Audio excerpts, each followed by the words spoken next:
Hi Beth, I hope you're doing okay.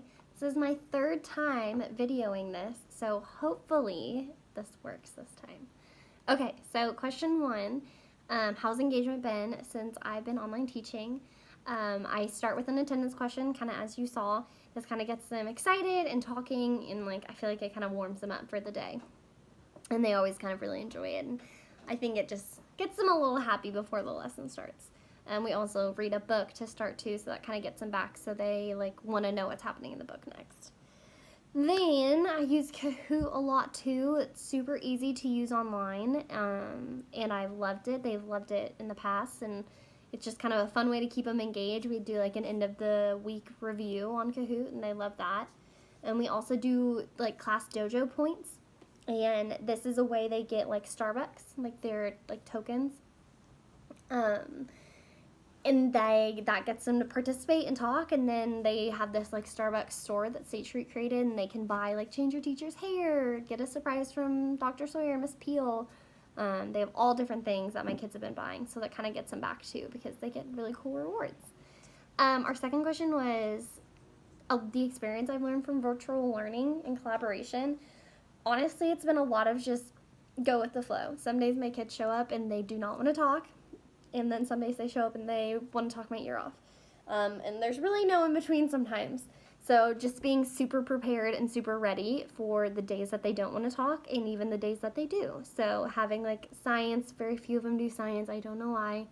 But I always have a science video ready, something cool, an extension in a way, so I can still kind of sneak a lesson in there if they're not willing to really talk much about it.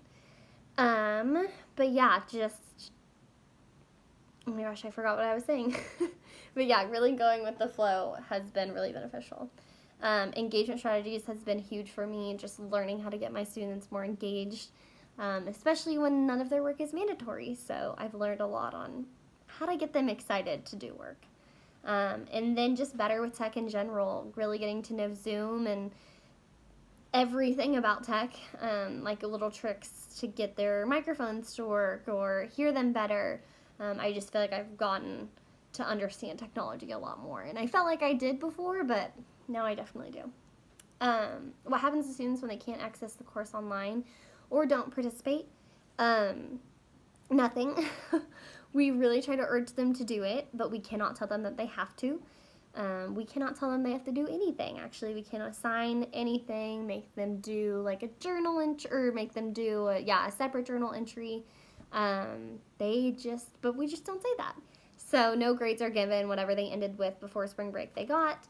And then with attendance, we do take attendance. I go on right after Zoom and just say yes or no to whoever was here.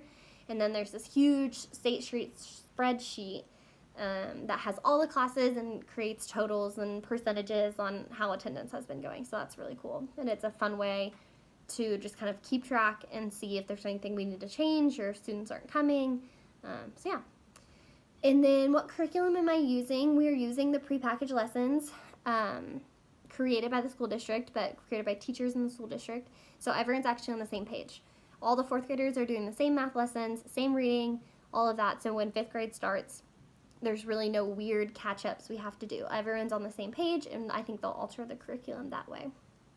So the math that they're doing, they're reviewing, which is good because they still have questions and aren't masters at it yet, so it's totally fine. So yeah.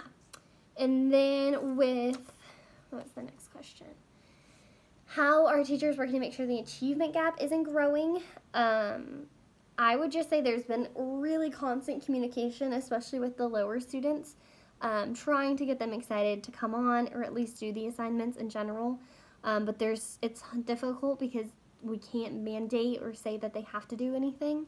But I would just say getting them really excited. I know a couple of my lower students have not been logging on, and even though I don't have their information, Haley's been contacting them, seeing if they need help. So I would do the same thing if it was my classroom, just really staying in touch with the parents, because I feel like if we can get the parents invested, then the students will get invested. So that's what I would definitely do if this was my class. What is the district doing to prepare for the next school year? I honestly have no idea. Every time we have a meeting, it's never discussed. Every Monday morning, we really just kind of talk about State Street. I think we're in the dark because they're still figuring it out. So that is why.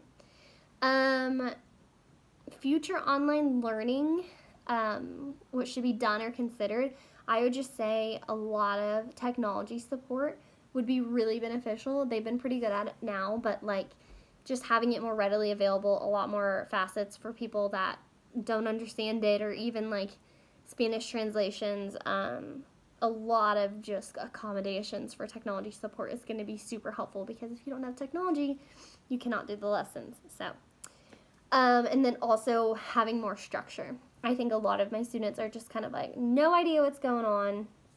I'll do this, I don't really want to, so they don't do it sometimes.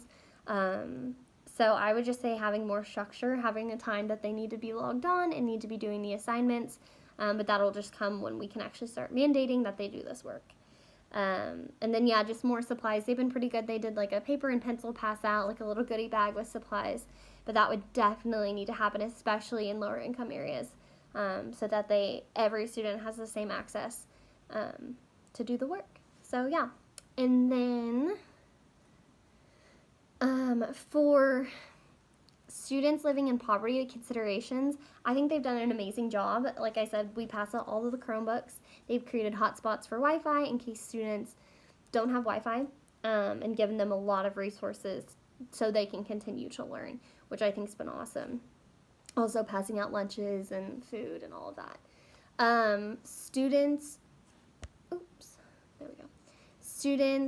with disabilities, or like my SPED students, we actually still have SPED time.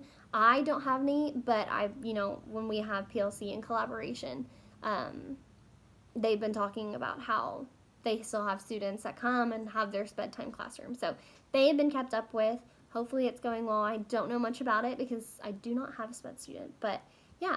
And then EL students, that's been a little more difficult. I think they still have all the same accommodations, but I know I've been trying to work on changing my dialogue a little bit. That is definitely something I need to work on as a teacher, is being more mindful of EL students. So I definitely know that considerations are being made for them, and they still have the same accessibility that they did over school. It's just online. So yeah, that's all.